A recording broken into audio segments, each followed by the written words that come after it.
গত বছর তলানিতে ছিল যেই দল তারা এবার পাচ্ছে শিরোপার সুবাতাস। মেসি যোগ দেবার আগে যে ক্লাব বা লিগকে কেউ চিনতই না, সেই ক্লাবেই এখন লিজেন্ডদের মেলা। এমনকি সেই লিগেও যোগ দিচ্ছে বড় বড় খেলোয়াড়। তবে সবচেয়ে আশ্চর্যের ব্যাপার, ইন্টার মায়ামি যারা গত বছর ছিল সবার তলানিতে, তারা এখন শিরোপার লড়াইয়ে সবচেয়ে বেশি এগিয়ে। তবে পয়েন্ট টেবিলের হালচাল কি বলছে তার বিস্তারিত জেনে নেব প্রতিবেদনে। লিওনেল মেসি নেই, তার প্রভাব অবশ্য পড়েছিল ইন্টার মায়ামির উপর। গত আসরে লিগস কাপে চ্যাম্পিয়ন হওয়া ইন্টার মায়ামি এবারের আসরে বাদ পড়েছে এই টুর্নামেন্ট থেকে।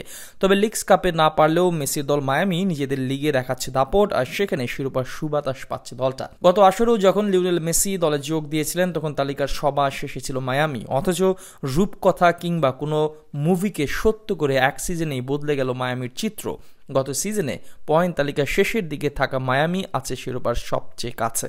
যদিও মায়ামিতে অনেকদিন ধরেই নেই লিওনেল মেসি। এই সিজনের শুরুতে মায়ামির উড়ন্ত সূচনার সাথে মেসির ছিল উড়ন্ত সূচনা। এই সিজনে মাত্র 12 ম্যাচ খেলেই 21 গোলে অবদান রেখেছেন মেসি। তবে এরপর কিছুদিন ইনজুরি কারণে মাঠে বাইরে ছিলেন। এরপর কোপা আমেরিকা খেলতে যোগ দেন আর্জেন্টিনার সাথে। সেই কোপা আমেরিকার ফাইনালে ইনজুরিতে পড়েন মেসি, যে ইনজুরি থেকে এখনো সেরে ওঠেননি। ফলে মেসিকে ছাড়াই চলছে মায়ামির লিগ যাত্রা। মেসি না থাকলেও দলের হাল ধরেছেন সুয়ারেস, আলবা, বুস্কেটসরা। বিশেষ করে এই সিজনে 12 গোল আর 5 অ্যাসিস্ট করে সুয়ারেস ইন্টার মায়ামি টেনে নিয়ে যাচ্ছেন। ফলে লিগে 25 ম্যাচ খেলে সবার শীর্ষে মায়ামি পাচ্ছে শিরোপা সুবাদ। 25 ম্যাচে ইন্টার মায়ামি জয় পেয়েছে 16 ম্যাচে। এছাড়া 5 ম্যাচে ড্র আর 4 ম্যাচ হেরে যায় এই দলটা। সব মিলিয়ে 25 ম্যাচে দলটার পয়েন্ট 53।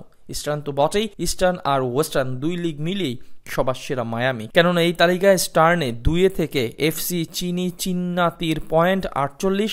25 ম্যাচ খেলে 15 জয়, 3 ড্র আর 7 হার তাদের। আর ওয়েস্টার্নে শীর্ষে থাকা এলএ গ্যালাক্সির পয়েন্ট 1 ম্যাচ বেশি খেলে 49। 2 আছে 24 ম্যাচ খেলা লস অ্যাঞ্জেলেস এফসি, তাদের পয়েন্ট 47। গত সিজনে ইস্টার্নে তৃতীয় হওয়া কলম্বাস এবারও আছে ইস্টার্নের তৃতীয় অবস্থানে, তাদের পয়েন্ট 23 ম্যাচে 43। আর গত সিজনে দ্বিতীয় হওয়া অরল্যান্ডো এফসি এবার আছে 7 নম্বরে, তাদের পয়েন্ট 34। গত সিজনে ওয়েস্টার্নে সবার সেরা হওয়া সেন্ট লুইস সিটির হয়েছে অধঃপতন, তারা এবার আছে 13 নম্বর অবস্থানে। সব মিলে 30 দলের মধ্যে তাদের অবস্থান 28 নম্বরে। ইস্টার্নের New York Red Bulls 41 point নিয়ে আছে 4 নম্বরে। সব মিলে নাম্বার 5 অবস্থান সল্ট লেকের, সাথে আছে আরেক দল কলোরাডো এফসি।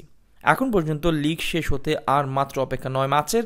এর মাঝেই ইন্টার মায়ামি এগিয়ে আছে 5 পয়েন্টে। লস অ্যাঞ্জেলেস এফসি পরের ম্যাচে জয় পেলেও তাদের সাথেও 3 পয়েন্ট ব্যবধান থাকবে ইন্টার মায়ামির।